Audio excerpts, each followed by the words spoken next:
تعریف یہ ہے، ہم اور آپ سوچیں کہ مسلمان کی تعریف یہ ہے کہ جس کے ہاتھ اور زبان سے دوسرے لوگ تکلیف میں نہ ہوں، جبکہ مومن کا مطلب یہ ہے کہ جس کی زبان کی شرارتوں سے اس کا پڑوسی محفوظ ہو۔ میرے بھائیوں، مسلمان کی تعریف یہ ہے، ہم اور آپ اپنے ذہن میں بٹھا لیں کہ مسلمان کی تعریف یہ ہے کہ جس کے ہاتھ اور زبان سے دوسرے لوگ تکلیف میں نہ ہوں، لیکن مومن کی مطلب یہ ہے کہ جس کی زبان کی شرارتوں سے اس کا پڑوسی محفوظ ہو۔ میرے بھائیوں، ہم اور آپ سوچیں، نہ تو ہمارے اندر مسلمانوں والی صفت پائی جاتی ہے، نہ تو ہمارے اندر مومنوں والی صفت پائی جاتی ہے، اور اللہ کی قسم وہ شخص مومن نہیں ہے جس کی زبان سے ان کا ہمسایہ امن میں نہیں، ان کا پڑوسی سکون میں نہیں، ان کا معاشرہ چین میں نہیں، اس کے گھر والے چین میں نہیں، اس کا معاشرہ سکون میں نہیں۔ میرے بھائیوں،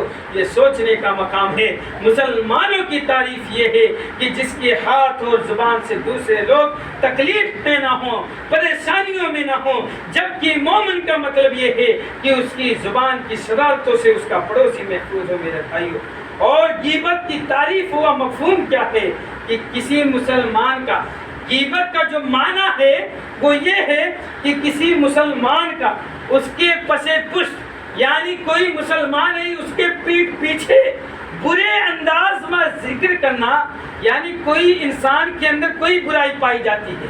اور غیبت اس کو کہتے ہیں۔ مان لیجئے ہمارے اندر کوئی برائی پائی جاتی ہے اور ہمارا بھائی ہمارے غیر موجودگی میں، یعنی میں اس جگہ پہ نہیں ہوں، یعنی پس پشت اس کے پیٹھ پیچھے وہ انسان ہماری برائیوں کو لوگوں کے سامنے برے انداز میں ذکر کرنا، قطع نظر کی اس کے اندر وہ برائی موجود ہے یا نہیں ہے، یعنی برائی موجود بھی ہو سکتی ہے اور نہیں ہے، لیکن کوئی بھائی معاشرے کے اندر دو چار لوگوں کو جمع کر کے برائی کرتا ہے، اور اگر ہے یا اگر نہیں بھی ہے تو اگر اس کی کسی برائی کا اس کے پیچھے ذکر کرتا ہے تو یہ غیبت ہے۔ غیبت کیا ہے؟ کسی انسان کی برائی اگر اس میں موجود ہے یا اگر اس میں موجود نہیں ہے اور کوئی شخص اس کی برائی کرتا ہے تو یہ غیبت ہے۔ میرے بھائیوں، اگر وہ برائی اس میں موجود نہیں، اگر اس میں وہ برائی موجود نہیں ہے اور اگر آپ پھر بھی اس برائی کو بتا رہے ہیں تو یہ سمجھ لیجیے آپ بہتان لگا رہے ہیں، الزام تراشی اس کے اوپر لگا رہے ہیں۔ بہت بڑا الزام تراشی، بہت بڑا گناہ ہے مسلمانوں۔ اسلام کے اندر یہ الزام لگانا، کسی پر تہمت لگانا، بہتان لگانا کہ فلاں شخص ایسا ہے حالانکہ وہ شخص ایسا نہیں ہے، فلاں شخص زانی ہے حالانکہ اس کے اندر ایسی سے بیماری نہیں پائی جا رہی ہے، یہ کہنا گویا کہ یہ بہتان لگانا ہے، الزام تراشی لگانا ہے۔ میرے بھائیوں، اور امام جرجانی رحمہ اللہ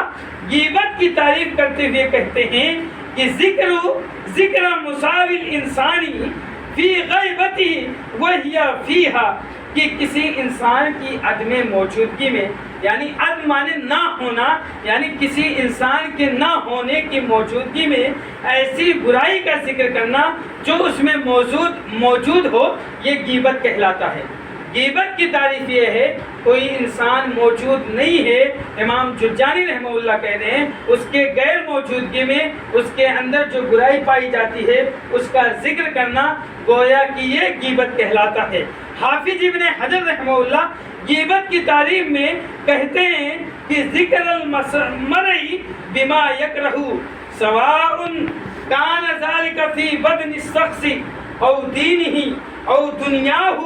او نفسہ او خلقہ او مالہ، کہ کسی شخص کا ایسے انداز میں تذکرہ کرنا جسے وہ ناپسند کرتا ہو، کسی شخص کا، کسی برائی کا، اس شخص کا ذکر کرنا ایسے انداز میں کہ بما یکرہ،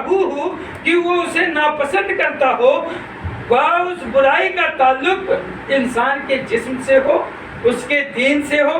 دنیا سے ہو، اخلاق سے ہو، او مال ہی، یا پھر اس کے مال سے ہو، یعنی ان ساری چیزوں سے، ان ساری چیزوں میں کوئی برائی پائی جاتی ہو اور ایسے انداز میں ذکر کرنا کہ وہ اسے ناپسند کرتا ہو، یہ غیبت کہلاتا ہے۔ میرے بھائیوں،